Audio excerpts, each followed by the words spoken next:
Hi, Mr. Lucas coming to you again. And yes, I know I don't have my beard anymore. I decided that it was time for my face to shed its winter coat. And believe me, I know everyone's got an opinion on it. And speaking of opinions, that's the topic we're going to dive into in this lesson. Yeah, well, that's just like your opinion, man. I am the king of segues. Hit it.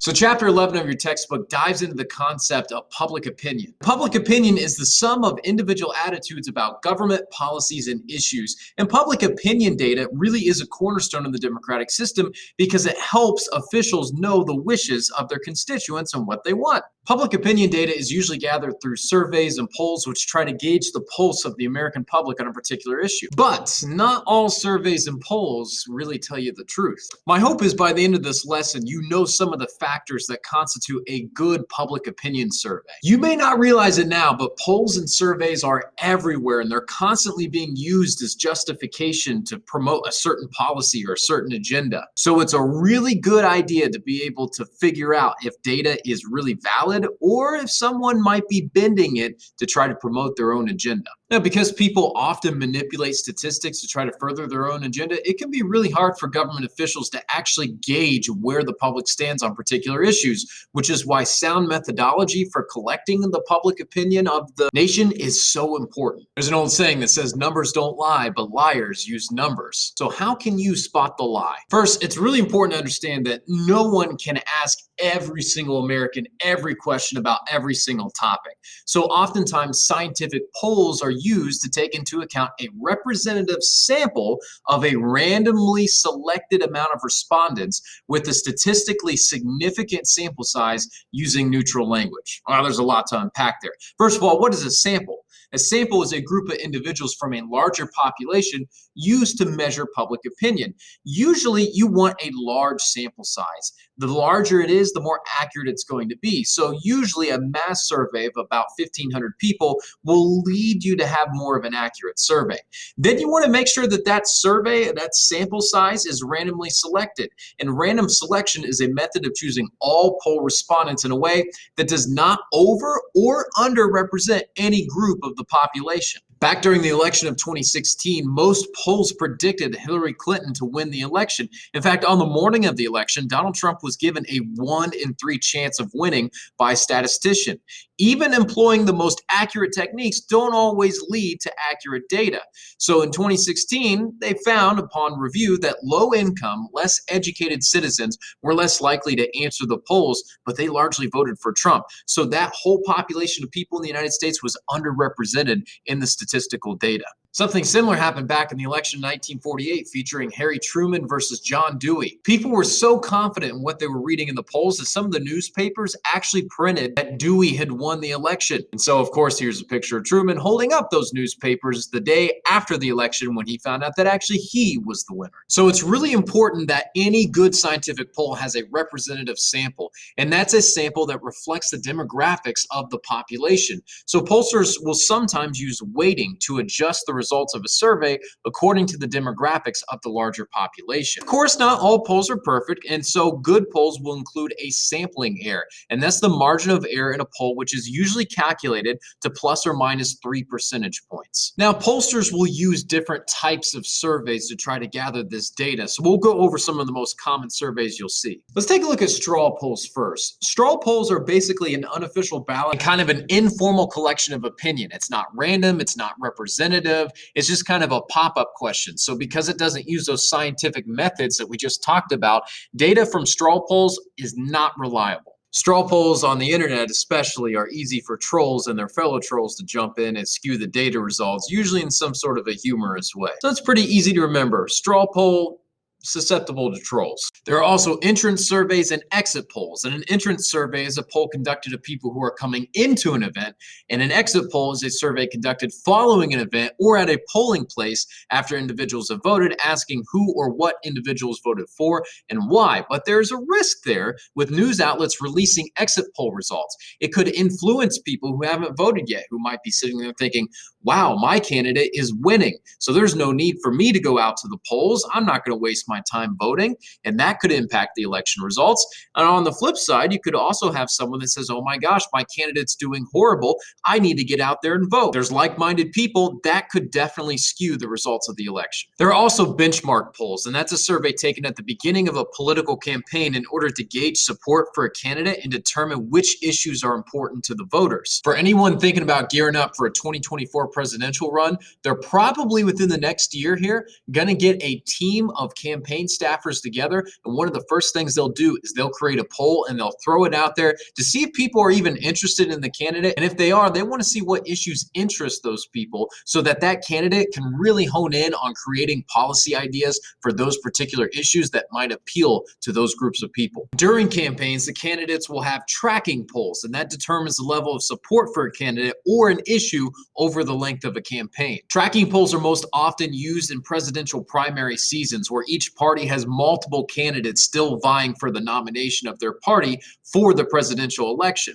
Whenever there's multiple candidates, each candidate will rely on tracking polls to see how they're doing amongst their prospective base. If they have a continuous decline in their tracking polls, that means they'll likely drop out of the race before too long. Now, there's also several factors that can also impact the reliability of any survey. In order to try to achieve a truly random sample size, some survey techniques employ random digit dialing, and that uses telephone numbers randomly generated by a computer to select respondents. The only issue is many people ignore calls. I'm sure you've all gotten a number from some place that you'd never seen before, didn't recognize, and you probably ignored it. Well, there's a chance that there was actually a survey person on the other end of the line going to ask you some polling questions. Question order can also impact the reliability and outcome of a poll, where the sequencing of questions in public opinion polls might try to lead people to answer questions in a particular way. Probably one of the most obvious ones is question wording, where the phrasing of a question in a public opinion poll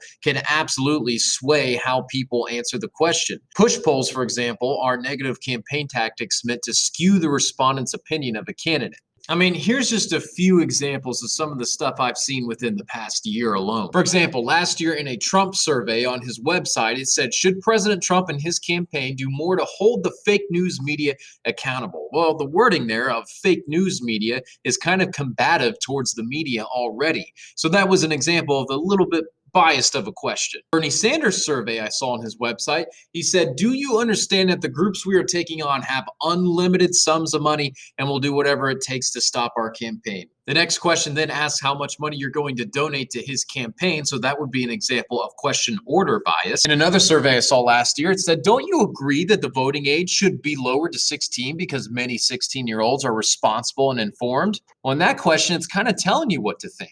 In another survey I saw, do you think that cities should risk an increase in pollution by allowing expansion of the Northern Industrial Park? Again, it's kind of hinting at what to think, or is kind of implying something bad is going to result out of this. So anytime you see question wording that is biased or is trying to make you feel guilty for choosing one of the options, that's a good indicator that the data from that survey is pretty much worthless. You should also always keep a close eye on how surveys are worded in terms of the answer choices that they give you. The more answer choices there are, the more likely the data is going to be spread out over multiple choices. And whenever the data is spread out like that, that increases the risk that someone could take one of those answers and manipulate it to maybe create like a misleading headline. Let's take this headline, for example, where the headline says, strong favorability of homeschooling has dropped considerably among school parents this month to the lowest it has been since the start of the pandemic.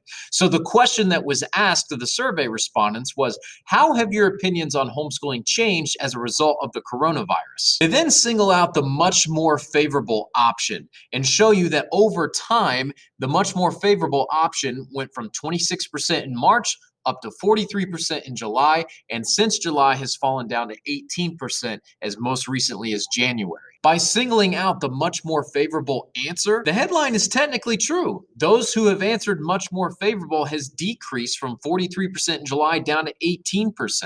But what about the somewhat more favorable option? According to this data set, 40% of parents believe that homeschooling is somewhat more favorable since the coronavirus pandemic. We don't have a data point over time for that particular answer. So regardless of the fact that those answering much more favorable has declined, 58% of families are more favorable to homeschooling. Only 19% said the opposite since the beginning of the coronavirus pandemic, which goes against what the headline is trying to lead you to believe. The number of people saying that homeschooling was somewhat more favorable or much more favorable was 3 times that of those who said it was somewhat less favorable or much less favorable. So this is why you've got to be careful and take a look at the details in data sets. Because according to this data set, people overwhelmingly have a more favorable outlook of homeschooling since the start of the pandemic. But according to the headline, it would make you believe the opposite trend is occurring, that people are finding homeschooling less favorable since the beginning of the pandemic.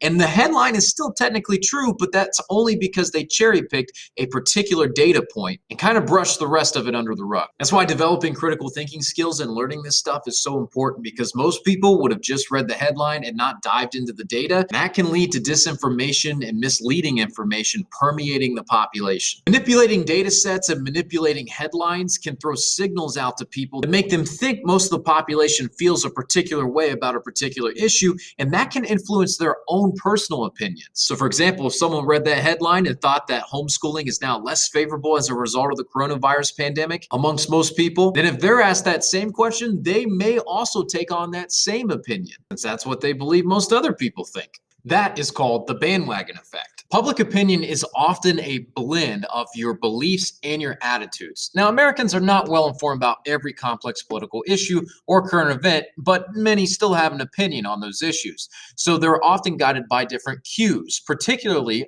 party preference and their political ideology. A lot of times people see the world through the political party that they adhere to. For example, when Pew Research Center tracked the percent of people who rated the national economic conditions as excellent or good, and they broke it down by political party, when George W. Bush was in office, Republicans thought the economy was great, while Democrats did not, from 2004 to 2008. While Barack Obama was in office, Democrats tended to think the economy was much better, while Republicans did not. And then when Donald Trump took office in 2017, again it flipped. Republicans thought the economy was awesome, while Democrats did not. When Trump was undergoing his first impeachment trial, Republicans thought that he should be acquitted and stay in office, while Democrats thought he should be removed. And the demographic split on that issue seemed to also match the demographic split of the political parties. It's truly incredible how much political parties cue and guide people's opinions about particular issues. For example, last year on the Countable app, which is made up of mostly younger, more progressive, liberal-minded folks, they mentioned that Trump had moved to ban flavored e-cigarettes, and they asked, do you support the ban? 88% of them said that they opposed Trump's ban of flavored e-cigarettes, but when later Trump decided to back off of the flavor ban for vapes, they asked the question, do you support the reversal? And most people were upset at Trump's reversal. So, I don't know. When Barack Obama was in office, many Republicans said the rising national debt and deficit were major concerns. But when Donald Trump was in office and added to that national debt, Republicans weren't so concerned about it anymore. American citizens think Congress is doing a horrible job, but they like their individual congressmen. It's just all the other ones that are bad. Americans consistently say they want politicians that will compromise and reach across the aisle, while also saying they want politicians that will stand up to the other side firmly. Why is it that we're so irrational that two different people could do the same exact thing, but depending on their party, will say it's okay if one of them does it, but not if the other one doesn't? As with many of the intriguing questions in life, perhaps it's best left to a TED Talk.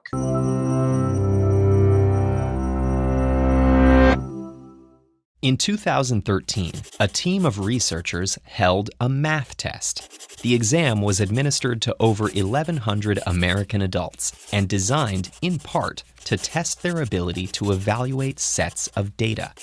Hidden among these math problems were two almost identical questions. Both problems used the same difficult data set, and each had one objectively correct answer. The first asked about the correlation between rashes and a new skin cream. The second asked about the correlation between crime rates and gun control legislation. Participants with strong math skills were much more likely to get the first question correct. But despite being mathematically identical, the results for the second question looked totally different. Here, math skills weren't the best predictor of which participants answered correctly. Instead, another variable the researchers had been tracking came into play: political identity. Participants whose political beliefs aligned with a correct interpretation of the data were far more likely to answer the problem right. Even the study's top mathematicians were 45% more likely to get the second question wrong when the correct answer challenged their political beliefs. What is it about politics that inspires this kind of illogical error? Can someone's political identity actually affect their ability to process information? The answer lies in a cognitive phenomenon that has become increasingly visible in public life: partisanship. While it's often invoked in the context of politics, partisanship is more broadly defined as a strong preference or bias towards any particular group or idea. Our political, ethnic, religious, and national identities are all different forms of partisanship. Of course, identifying with social groups is an essential and healthy part of human life. Our sense of self is defined not only by who we are as individuals, but also by the groups we belong to. As a result, we're strongly motivated to defend our group identities, protecting both our sense of self and our social communities. But this becomes a problem when the group's beliefs are at odds with reality. Imagine watching your favorite sports team commit a serious foul. You know that's against the rules, but your fellow fans think it's totally acceptable. The tension between these two incompatible thoughts is called cognitive dissonance, and most people are driven to resolve this uncomfortable state of limbo. You might start to blame the referee, complain that the other team started it, or even convince yourself there was no foul in the first place. In a case like this, people are often more motivated to maintain a positive relationship with their group than perceive the world accurately. This behavior is especially dangerous in politics. On an individual scale, allegiance to a party allows people to create a political identity and support policies they agree with. But partisan-based cognitive dissonance can lead people to reject evidence that's inconsistent with the party line or discredits party leaders. And when entire groups of people revise the facts in service of partisan beliefs, it can lead to policies that aren't grounded in truth or reason. This problem isn't new. Political identities have been around for centuries, but studies show that partisan polarization has increased dramatically in the last few decades. One theory explaining this increase is the trend towards clustering geographically in like-minded communities. Another is the growing tendency to rely on partisan news or social media bubbles. These often act like echo chambers, delivering news and ideas from people with similar views. Fortunately, cognitive scientists have uncovered some strategies for resisting this distortion filter. One is to remember that you're probably more biased than you think. So when you encounter new information, make a deliberate effort to push through your initial intuition and evaluate it analytically. In your own groups, try to make fact-checking and questioning assumptions a valued part of the culture. Warning people that they might have been presented with misinformation can also help. And when you're trying to persuade someone else, affirming their values and framing the issue in their language can help make people more receptive. We still have a long way to go before solving the problem of partisanship, but hopefully these tools can help keep us better informed and capable of making evidence-based decisions about our shared reality. So yes, I think we can gather from this that humans in general are hypocrites. You're all contradictions, Mr. Adams. Indeed, yes. And what is government, ultimately, but the putting into effect of the lessons which we have learned in dealing with the contradictions in our own characters? Yeah, I think those two are perfect examples of the effects of partisanship. So if you get a question on a test or on the AP exam itself, and it says, what is the single most effective predictor of public opinion? The answer is party identification.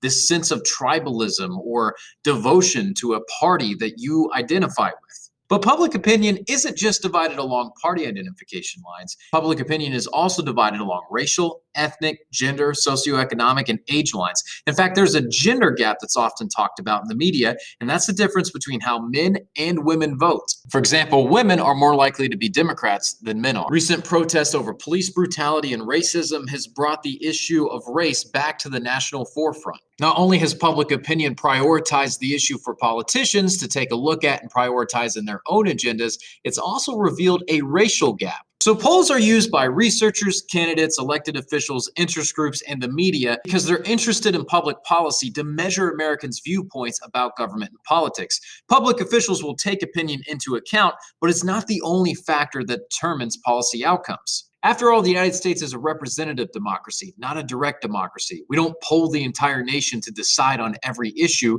We hire and elect representatives to make those decisions for us. Or at least we like to think that's the case. Because sometimes politicians don't always side with the will of the people. In the early 1990s, a majority of the public supported welfare reform, and that was manifested into policy through the Personal Responsibility and Work Opportunity Act. But in 2017, only 3 in 10 Americans supported the Tax Cuts and Jobs Act, but it was passed by Congress in the fall of 2017. So our elected officials sometimes follow the will of the people and sometimes they don't. And sometimes it's a good thing and sometimes it's not. And as we'll learn later on, there's also interest groups and political action committees that they'll sometimes listen to. But that's for another lesson. So this week, you've got this Edpuzzle, which is due on Wednesday. Then you have a Google form, which is due on Thursday. And then your Chapter 11 outline needs to be finished by Friday. There's only 3 sections in this chapter, so it shouldn't take you too long. Also, don't forget to take a look at the feedback I gave you for your last practice FRQ. Make sure you're taking a look at that feedback so that you can try to improve each time you do an FRQ. That'll do it for this week. Let me know if you all need anything, and have a great week.